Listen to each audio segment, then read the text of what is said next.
The Bear Lake Beast monster is a cryptid seen in the waters of Bear Lake, which is situated on the border of Utah and Idaho. The lake itself is 20 miles wide, 8 miles long, and 200 feet deep at the deepest point. The lake is said to be as old as 200,000 years old, and it is host to 4 endemic species of fish only found in Bear Lake. People have seen it come on land, and livestock have disappeared. Is it possible that the Bear Lake Beast is carnivorous? The myth originally grew from articles written in the 19th century by Joseph C. Rich, a Mormon colonizer in the area, purporting to report second-hand accounts of sightings of the creature.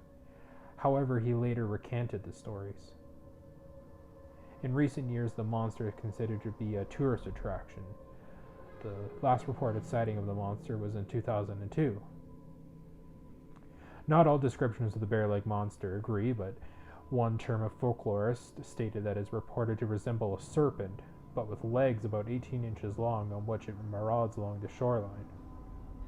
One article reported that the creature had a large, undulating body with about 30 feet of exposed surface, and it had a light cream color, moving swiftly through the water at the distance of 3 miles from the point of observation. Others reported seeing a monster-like animal which went faster than a locomotive and had a head variously described as being similar to that of a cow, otter, crocodile, or a walrus, minus the tusks, of course. Its size was reported to be at least 50 feet long, and certainly not less than 40. Some sightings even spoke of a second member of the species, and smaller monsters as well. With all these sightings, filmmaker Jack Osborne of the TV show Haunted Highways decided to investigate the Bear Lake monster. He brought a partner along for the investigation. They interviewed a witness who said that they saw humps that were at least 3 feet apart. He watched it for a few seconds, and then about 50 feet from him, something breached out of the water like a whale and made a roaring noise like a bull. The color of the creature was described as a brownish black and was about 20 to 30 feet long. On the first night of their investigation, a sonar on their boat picked up a thermal blob, which was about the size of a log. On their second investigation, Jack decided to go scuba diving at the caves on the east side of the lake that were about 70 feet deep. Once again, something showed up on the sonar, and there was also thermal activity on the water picked up by his partner on the boat, who was on the surface level.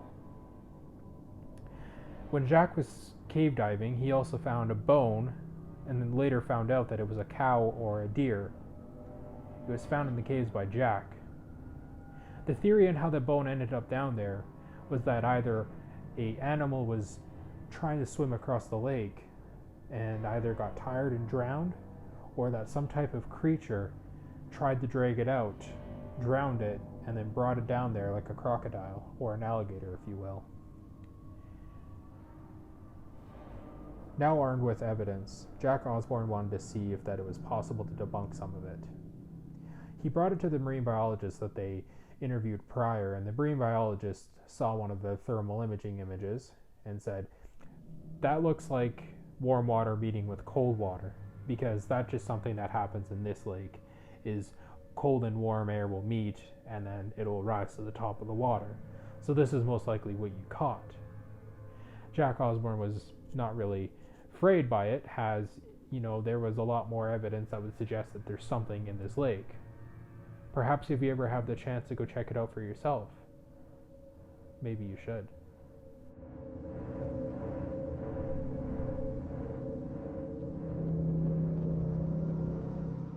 In Nelson, Nevada, in the El Dorado Canyon, there's a legend that stated that the gold miners had guard dogs, and they would use these guard dogs to protect the gold mines.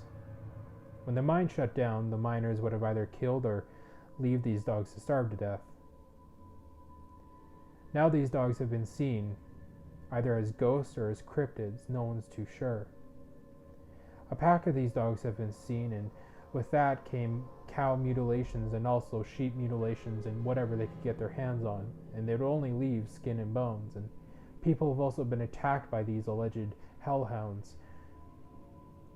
These are believed to be called the Dorado Hellhounds. Jack Osborne and his partner investigated this location in Nelson and also went to the Dorado Canyon. They used a parabolic mic, and all they really kind of picked up was a growl. Also later in the evening, a canine figure was seen walking towards Jack Osborne's partner. On their second night of their investigation in Searchlight, Nevada, on Nob Hill, there is also more added to their legend. It is said that if you rattle a chain to invoke a response, it's supposed to seem like you're the owner, and that it will most likely, that's how you will get activity to kind of spark up. So on the second night of their investigation, Jack sent an RC car down a mine to check out to see if they could find anything. It went for 100 yards and it got stuck. So in the response, they went into the mine and they tried the chain test after collecting the RC car. There was no response, but however, following after, they picked up an EVP, and also one of their cameras was knocked over at the same exact time the EVP was captured. The footage was revealed by a zoologist, and the zoologist stated that it was a canine figure for sure, but he said it had the looks of a coyote. So it's not concretely that there are Dorado hellhounds,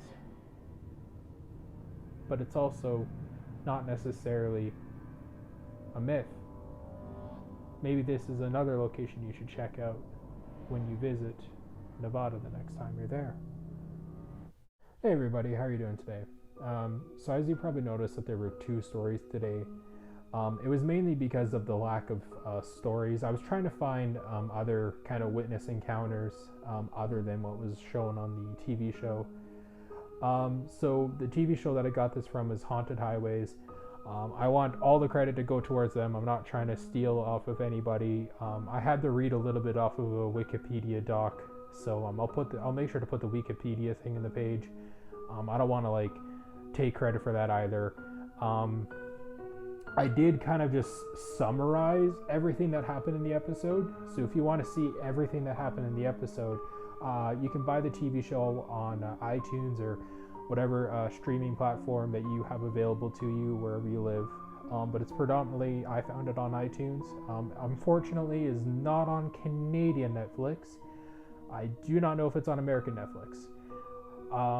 So anyway, ladies and gentlemen, I hope you guys enjoy this video.